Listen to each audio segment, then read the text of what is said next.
da licenciatura intercultural indígena, né, que funcionou 2 turmas dentro de um programa, né, do ProLinde, que nós continuamos na luta para que esse curso possa se efetivar, né, e isso é muita alegria, de muita felicidade para todos nós do campus do Agreste, do Programa de Pós-Graduação em Educação, para a licenciatura intercultural indígena.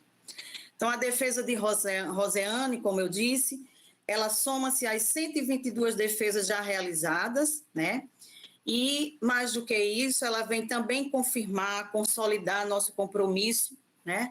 Nosso envolvimento, o acolhimento, a diferença, a diversidade, né? A abertura de um espaço para não só acolher, mas pensar, tematizar e problematizar questões, né, que contribuam para esse debate. Assim, nós gostaríamos de dizer da nossa alegria de estarmos hoje realizando esse momento, né? Dizer, né, que isso, de alguma forma, também é muito importante para o programa de pós-graduação, né, para o nosso programa, um programa que encontra, nesse ano, celebrando, né, 10 anos de existência e de luta, com uma história de formação de docentes e pesquisadores, que a gente pode dizer ainda recente, né, porque estamos completando uma década, mas que nós consideramos de alcances altamente significativos e intensos na vida das pessoas da nossa região do Agreste, de outras regiões do estado de Pernambuco e até mesmo de outros estados. E falando do nosso programa, né, de pós-graduação, nunca é demais a gente reiterar que o PPG Eduque, assim como os demais programas desse campus, surgiu no âmbito do projeto de expansão, né, das universidades públicas no país. Então, ele integra-se às ações desenvolvidas em favor da descentralização da produção do conhecimento, que historicamente, né, esteve concentrada, sobretudo, nas grandes metrópoles, e assim ele vem também somar e contribuir no atendimento, né, a uma demanda que era histórica aqui da nossa região, como também tem sido em outros estados, né, no contexto da interiorização.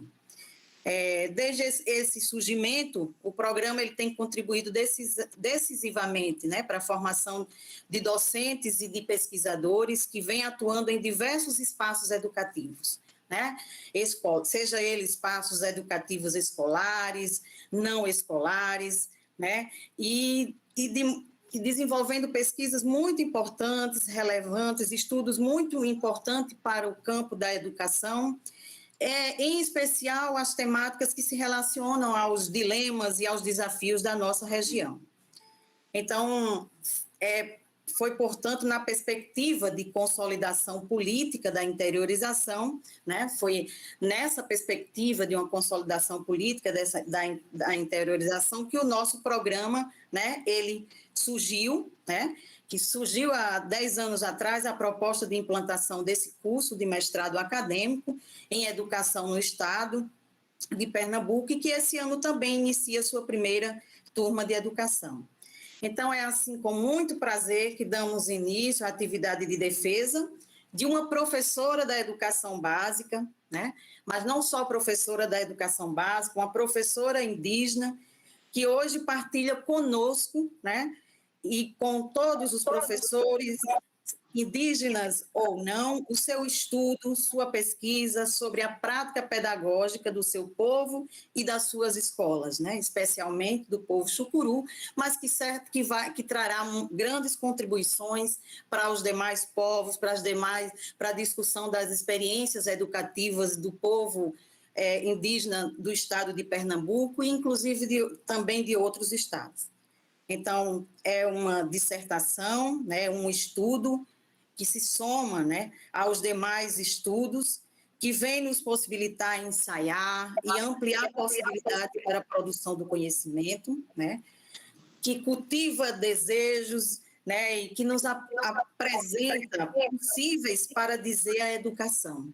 E no caso de Roseane, dizer, e esse dizer se expressa em uma ação muito potente para a vida e para a escola dos povos indígenas.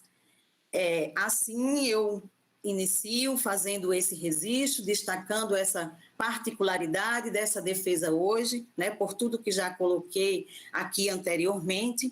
Gostaria inicialmente de parabenizar a Rosiane, parabenizar o professor Saulo, seu orientador, professora Eliene, sua co-orientadora, a banca, né, aqui, que está aqui presente, e passar a palavra para o professor Saulo, que vai, a partir de agora, né, iniciar a condução da defesa propriamente dita, juntamente com a professora Eliene.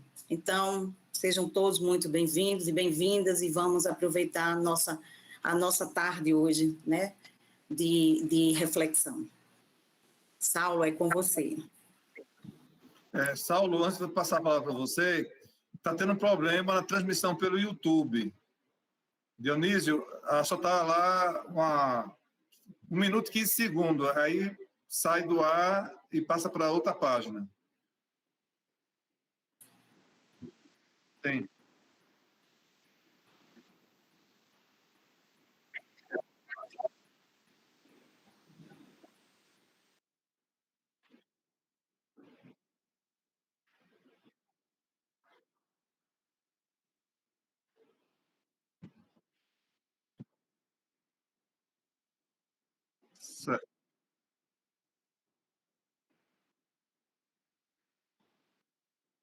Certo. Obrigado. Muito obrigado, professora Conceição. É importante a gente sempre ficar atento para, quando não estiver falando, desligar o microfone. A Rosiane, principalmente, está com o microfone ligado o tempo todo. Temos que aprender aí com essas tecnologias complicadas. E a gente agradece muito, né, já essa acolhida por parte da coordenação do programa. Eu quero aproveitar o momento para a gente se solidarizar, aqui em nome do programa, né, com todos os familiares das vítimas da Covid-19 no Brasil e no mundo. A gente vive um contexto de muita tristeza, né? De muita dor, muitas pessoas sofrendo, mas, ao mesmo tempo, de muita resistência, de muita coragem, de muita fé. E, apesar de tudo isso, as instituições e as pessoas continuam sua caminhada, e esse momento é um exemplo disso, né?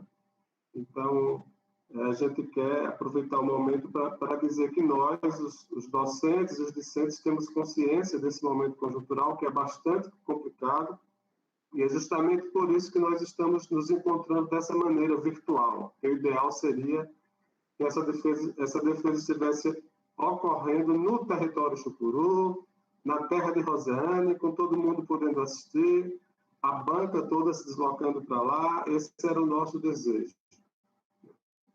Mas, falando dessas vítimas, né, de modo especial as vítimas da universidade, das universidades, nós temos perdido muitos colegas no Brasil.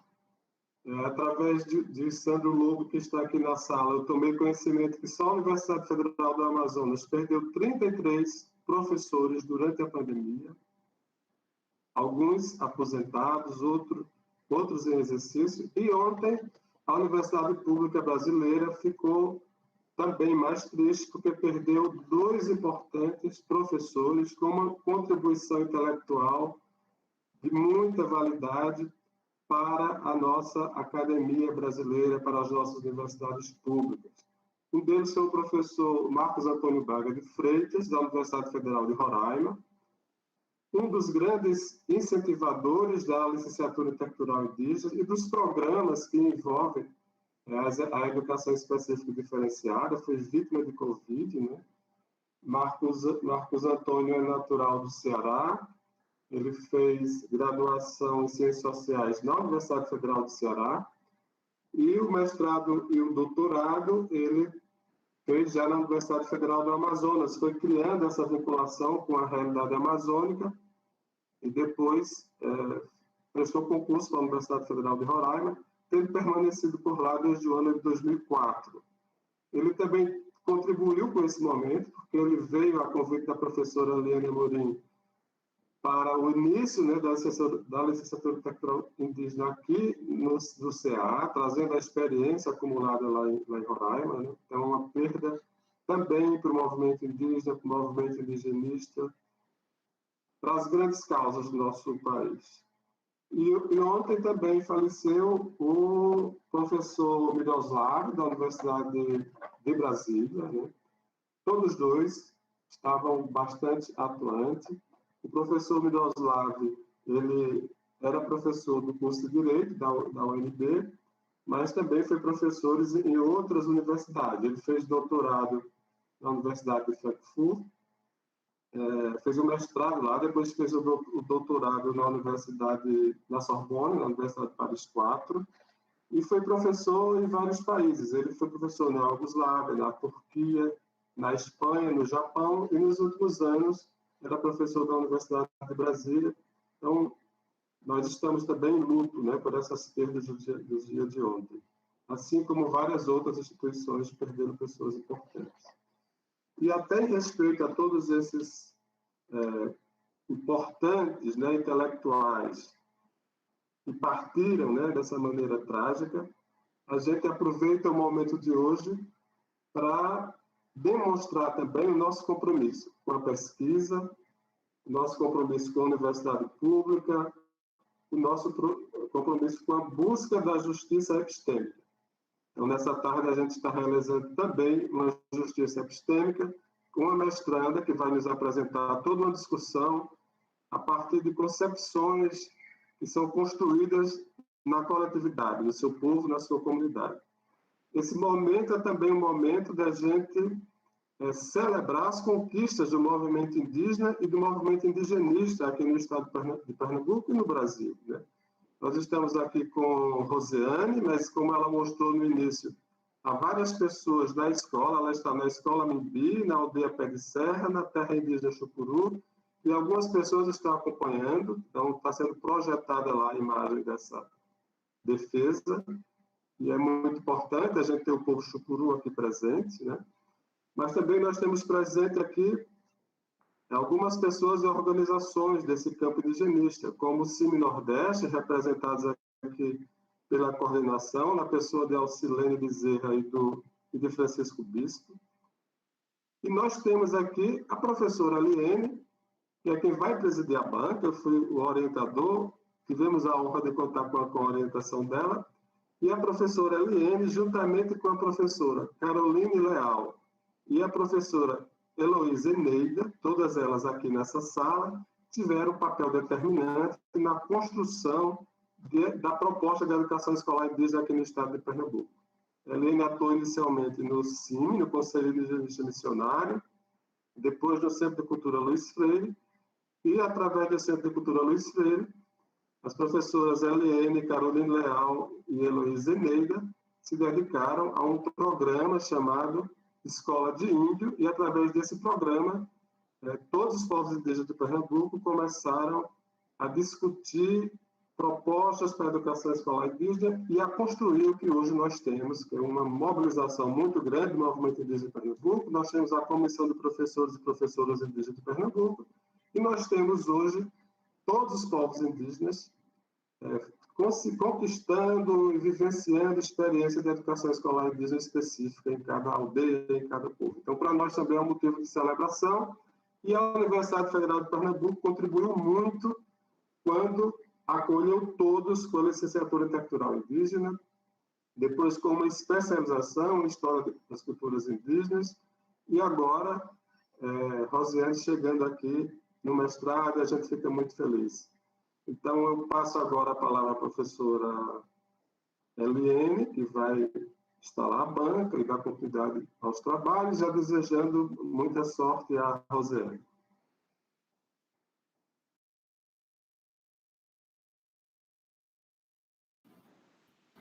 Boa tarde a todos e todas. Quero dizer da minha alegria imensa.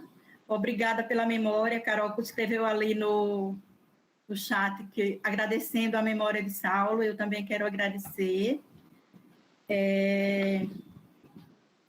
Quero também agradecer particularmente a Saulo, né, pela generosidade em permitir essa honraria, não é, de presidir essa banca.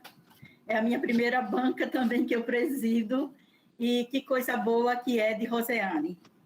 ao povo chucuru, que está vendo pelo YouTube essa apresentação. Meu grande abraço, dizer que tenho muitas saudades dos nossos encontros, reuniões, particularmente das lideranças e dos professores e professoras chucuru.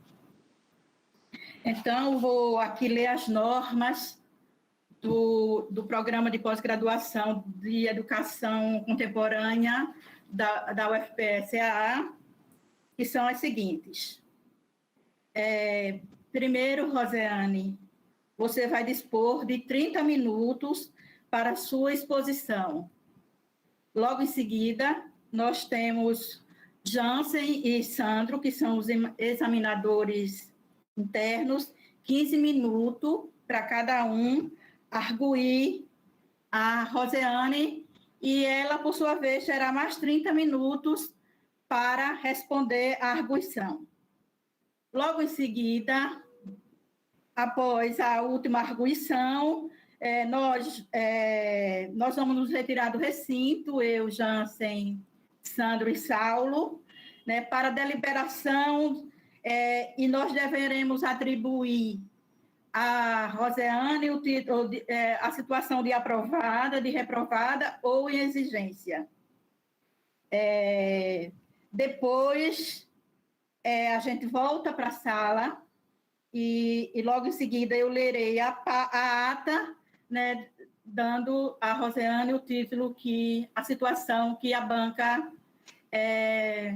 fez. Dizendo isso, eu passo a palavra para a Roseane para fazer a defesa de sua dissertação, que tem como título a prática pedagógica nas escolas chucuru, encontros com a pedagogia decolonial na comunidade escola. Roseane, 30 minutos, estamos aguardando. Boa tarde. Estar apresentando essa dissertação é um momento de muita alegria para mim, mas eu inicio dizendo que a dissertação ela não é minha, ela foi escrita a partir da história e das memórias do povo chucuru. Então, a dissertação é fruto, por exemplo, do livro Chucuru Filhos da Mãe Natureza, que foi escrito pelos professores, junto com o Cacique Chicão. É fruto das pesquisas dos professores, ao adentrarem no espaço acadêmico, que foram construindo essas pesquisas. Então, é fruto dessas memórias que foram construídas na coletividade. Então, para dar início à minha apresentação, eu vou convidar Dona Zenilda para a gente fazer esse momento de abertura com um ponto do Toré.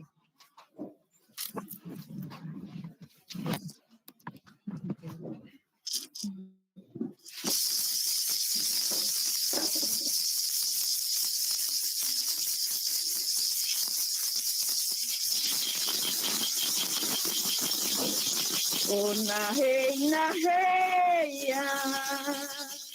Oh, na reina, reia. Oh, na reina, reia. Oh, na reina, reia. Vamos unir a força do Ororubá. Vamos unir a força do Ororubá. Oh, na reina, reina. Oi, na reina, reina. Oh, na reina, reina. Oh, na reina, reina. Vamos unir a força do Ororubá. Se una as forças do Ororubá. Salve a nossa mãe terra, salve, salve o rei do Urubá, salve, salve as matas, salve, salve os santos e os encantos, salve.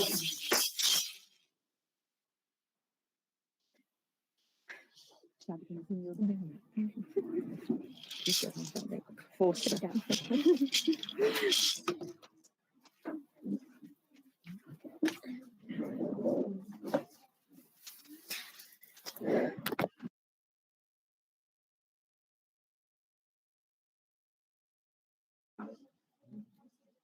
Agora, fortalecida pelo ponto do Toré, eu dou início à apresentação. Então, como a Eliane disse,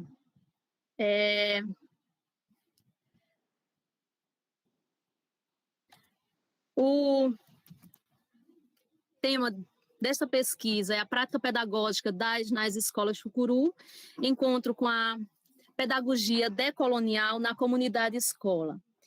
Essa pesquisa, ela surge a partir das minhas vivências enquanto guerreira, enquanto chucuru, enquanto professora e agora também enquanto pesquisadora nesse processo de formação. E essas vivências me possibilitou questionar quais os possíveis encontros da prática pedagógica das escolas chucuru com a pedagogia decolonial.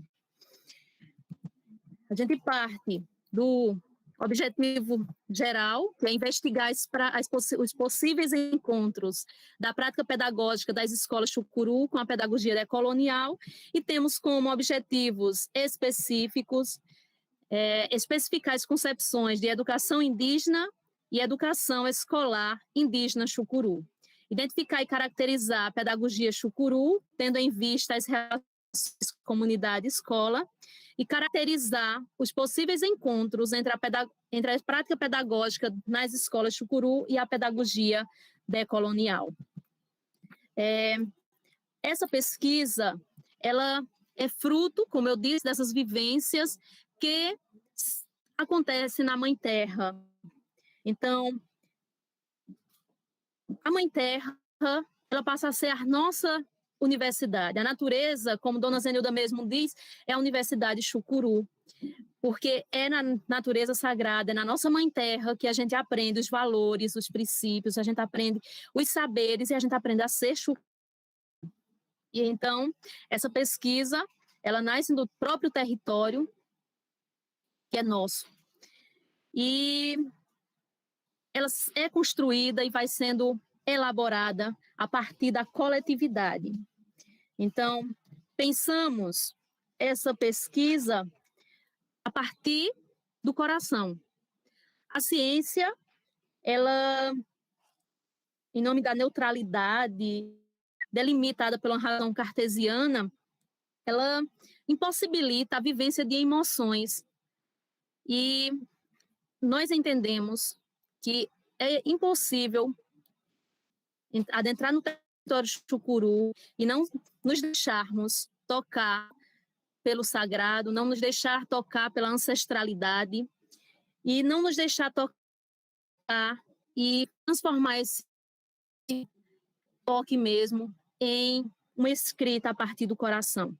Então, propomos, ao adentrar no território, uma circularidade metodológica, tendo como base o coraçonar. Então, utilizamos como a pesquisa do tipo etnográfica, porque adentro nesse campo que eu faço parte, é preciso vivenciar de forma intensa, porque é preciso entrar como se a gente mergulhasse mesmo, mergulhasse nessas vivências que é parte de mim, que é parte do nosso povo, que é parte dessas vivências coletivas. Então,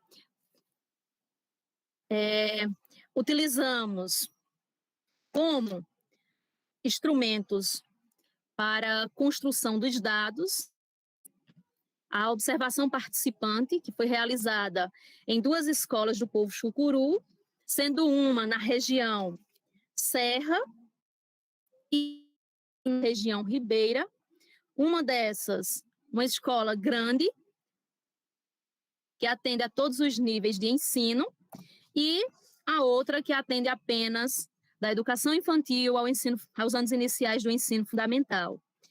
Também realizamos o diário intensivo, porque como Restrepo nos convida a escrever com o coração também. Se tratando de uma pesquisa do tipo etnográfica, há necessidade também de escrever com emoção, levando em consideração os detalhes, os silêncios, as palavras, as vivências. Então, um dos instrumentos utilizados foi o diário intensivo. E usamos também as entrevistas etnográficas. Essas entrevistas foram realizadas com 2 professores, sendo uma mulher e um homem, 2 lideranças, 2 estudantes e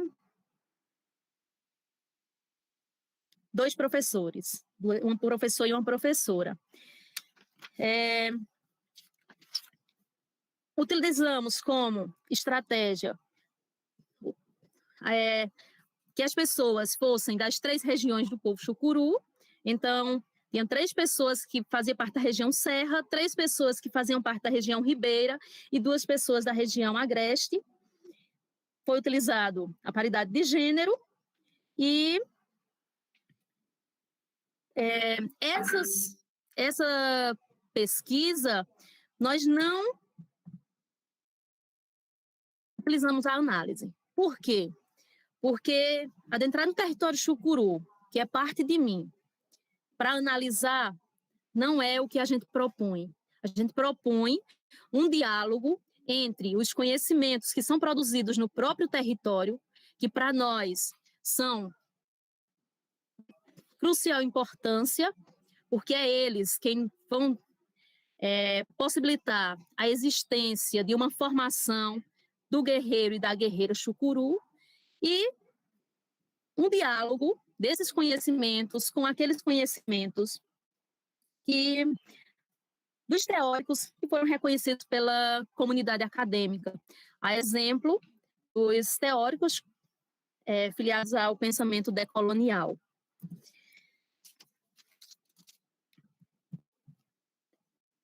Falar da educação chucuru é compreender também o seu processo histórico, porque a educação vivenciada em cada povo indígena, ela possibilitou a existência e a existência enquanto povo e também a permanência da cultura. Então, essa educação vivenciada no contexto de cada comunidade indígena, ela é vivenciada a partir das memórias coletivas. Ela é transmitida a partir da oralidade e é resultado das vivências coletivas. Então, a educação chucuru, por exemplo, ela parte dessas memórias que são construídas coletivamente. São as memórias, é pautado na nossa ancestralidade, porque é essa ancestralidade que permitiu que o povo chucuru resistisse e continuasse resistindo até hoje. Então, quando acontece a introdução, quando acontece o processo de invasão dos territórios indígenas, esse modelo de educação, vivenciado por cada povo, porque cada povo possui um modelo próprio de educação, ele começa a ser desvalorizado. E acontece assim a introdução de um novo sistema de educação, a educação escolar. E a educação escolar, ela está a serviço da colonialidade, desse projeto de invasão, de subalternização dos povos indígenas. Então, essa escola, ela está a serviço da colonialidade. A colonialidade do poder, que é aquela que trabalha com a ideia de hierarquização, a partir da criação de raças, e essa hierarquização vai justificar esse processo de invasão. Vai justificar o etnocídio, o genocídio que os povos indígenas sofreram ao longo desse processo de invasão e colonização. Mas também a escola ela vai ser um elemento importante para a colonialidade do saber, porque a escola ela é introduzida nas comunidades indígenas com o objetivo de catequização e de desvalorização dos saberes tradicionais. Então, ela desvaloriza, ela subalterniza esses saberes que está ligado à ancestralidade, que está ligado às memórias coletivas, que está ligada às vivências de cada comunidade indígena. De acordo com o OSH 2009, ela vai dizer que um dos elementos dessa colonialidade é o eurocentrismo, que é a perspectiva do conhecimento europeu, é o eurocentrismo, os conhecimentos europeus como perspectiva única e hegemônica do conhecimento. E esse sistema educativo ele vai ser primordial para que aconteça esse tipo de colonialidade, que é a colonialidade do saber. A colonialidade do poder, do saber, ele vai resultar na colonialidade do ser, que é a negação do outro, é a negação de sua alteridade, é a negação dos povos indígenas, a sua subalternização. E aí, o povo chucuru, por exemplo, ele começa a negar a sua identidade, porque foi obrigado a fazer isso. Essa colonialidade do ser é a inferiorização, subalternização, desumanização. Então, os povos indígenas são colocados na condição de não humanos e, por isso, precisavam ser catequizados ou amansados. Mas também vai acontecer a colonialidade na natureza. A natureza, ela passa a ser um objeto. É rompido com a ligação entre o humano e o espiritual, entre a natureza e a sociedade, entre o indígena e sua cosmologia.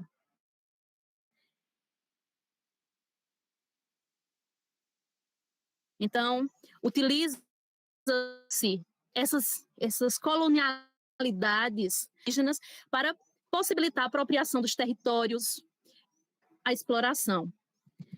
Nesse sentido, Arias dizer, nos sequestraram o coração e os afetos para fazer mais fácil a dominação de nossas subjetividades, de nossos imaginários, de nossos desejos e nossos corpos, território onde se constituem a poética da liberdade e da existência. Porém, apesar desse processo de invasão, de introdução da escola, na década de 1990, o povo chucuru, liderado pelo cacique Chicão, retoma a escola. Porque essa escola contribuiu para forjar em cada chucuru as colonialidades. E Chicão, no ano de 92, realiza o primeiro encontro para pensar a educação escolar do povo chucuru. E é aí que ele defende que essa educação ela seja formadora de guerreiros e guerreiras chucuru, e que aconteça o diálogo entre escola e comunidade. É a partir de então que essa educação ela passa a servir de instrumento para fortalecer o projeto de vida chucuru, um projeto de futuro. E é aí que vai acontecer a formação da guerreira e do guerreiro. Esse guerreiro não é apenas o estudante, mas também o professor, que passa a ser um instrumento importante dessa educação.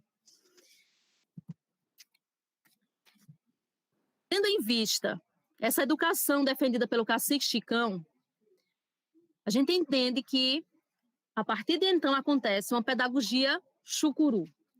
E essa pedagogia, que ela nasce do território sagrado, e ela é fortalecida nesse território pela força encantada. E ela vai adentrar no espaço da sala de aula. Então, a ligação existente entre escola e comunidade, o que a gente vai chamar de comunidade-escola, enquanto posicionamento político, vai resultar na pedagogia das escolas chucuru, que é uma pedagogia própria, que ela nasce e é fortalecida na comunidade e tem como instrumento importante as memórias coletivas, a história, a ancestralidade, a relação com o sagrado. Então, essa educação escolar do povo chucuru, ela é ressignificada, assim como é ressignificado também a pedagogia chucuru.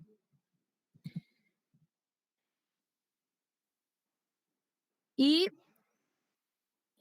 O projeto de futuro do povo, ele vai sendo fortalecido a partir do momento que a escola rompe com os espaços da sala de aula e vai ao encontro da comunidade, participar junto com a comunidade de suas vivências. Então, a escola rompe com os muros, com o espaço da sala, vai ao encontro da comunidade participar, por exemplo, do Dia do Rei, o dia 6 de janeiro, onde a escola, junto com a comunidade, os estudantes, participam. Ao mesmo tempo que participam desse momento, fortalece as práticas educativas, mas também cada um se fortalece enquanto chucuru. A participação na Assembleia Chucuru, que é realizada do dia 17 a 19 de maio, que começa a ser realizada 3 anos após o assassinato do cacique Chicão. Esse é um espaço de formação política para pensar o projeto de futuro, projeto de vida chucuru, é também um espaço de formação do guerreiro e da guerreira chucuru. E a escola se faz presente desde a sua organização até a sua concretização e posterior também a essas assembleias, na vivência das metas que são planejadas durante a Assembleia. E aí a Assembleia é finalizada no dia 20 de maio com o ato público, que é a caminhada realizada em memória ao cacique Chicão, onde saímos a pé da aldeia Pedra d'Água até o local onde o cacique Chicão foi assassinado na cidade de Pesqueira. Então, essas vivências, elas são formadoras de guerreiro, assim como acontece a busca da lenha, que é no dia 23 de junho, mas também no dia de Nossa Senhora das Montanhas acontece a busca da lenha, mas no dia 23 de junho, durante todo o dia, acontecem momentos de rituais e fortalecimento da identidade, onde relembramos as nossas histórias, mas também nos fortalecemos porque buscamos orientação junto à natureza sagrada. E o Dia das Crianças, que é uma vivência realizada no terreiro do ritual, onde levamos todas as crianças chucuru para participar do momento do ritual, para aprender com os mais velhos, ouvindo suas histórias, aprender a tocar a maraca, dançar o som do membi. Então, esse é um momento de fortalecimento da nossa identidade e a escola chucuru, ela se faz presente porque entendemos que a escola é parte da comunidade. Aí, essa escola chucuru é uma escola indígena e não uma escola pensada para os povos indígenas, como foi anteriormente. Tendo em vista que a escola é esse espaço de fortalecimento da identidade étnica, entendemos que ela, ao longo da história, foi rompendo com as práticas que contribuíam para a colonialidade. Por isso, entendemos que hoje a prática pedagógica vivenciada nas escolas chucuru, elas contribuem para romper com a colonialidade. Então, elas dialogam com a pedagogia decolonial. E é aí que a gente chama a atenção para essa relação comunidade-escola, porque a comunidade, ela precisa da escola para fortalecer a identidade, e foi assim que Chicão começou no processo de luta, contando com o apoio dos professores, ao mesmo tempo que também fortalecia nesses professores o ser chucuru. Então, nos filiamos à Ideia de Souza, que trabalha com a prática pedagógica docente, discente, gestora e epistemológica, e dizemos que a prática gestora chucuru, ela é fortalecida pela ação do copicho, mas também ela não se limita à ação do copicho. Ela também é essa gestão das escolas chucuru, ela é fortalecida pela nossa ancestralidade, pela relação com o sagrado. Assim como a prática discente também. Os discentes não são discentes apenas na escola, mas esse processo de ensino-aprendizagem, o ser estudante chucuru, ele acontece em todos os espaços, inclusive nos espaços da comunidade. Os professores se tornam estudantes quando aprendem também com os mais velhos, quando aprendem com as lideranças, quando aprendem com esses que são os detentores dos saberes chucuru. E aí, quando eu falo de saberes chucuru, entendemos que os saberes não é apenas um conhecimento. mas é uma relação entre conhecimento, emoção, sentimentos, vivências coletivas. Então, falar dos saberes chucuru é falar da ancestralidade, é falar da ligação com o sagrado, é falar da nossa história. E aí a prática docente. Os docentes não são apenas os professores, mas é o mais velho que vai à escola para ensinar. É também aquele mais velho que está na comunidade quando a escola vai até ele para aprender com ele. Então, essa prática docente, ela é importante para o nosso território, porque são os docentes que vão estar fortalecendo as práticas e fortalecendo a tradição do nosso povo. E as práticas epistemológicas. A prática pedagógica epistemológica, entendemos que na educação chucuru, os conteúdos oficiais, eles são tão importantes quanto os conteúdos vivenciados e que surgem do nosso próprio território. Então, quando a escola é introduzida nas nossas comunidades, os nossos conhecimentos eles são subalternizados, enquanto que os conhecimentos eurocêntricos eles passam a ser considerados superiores, homogeneizando-se.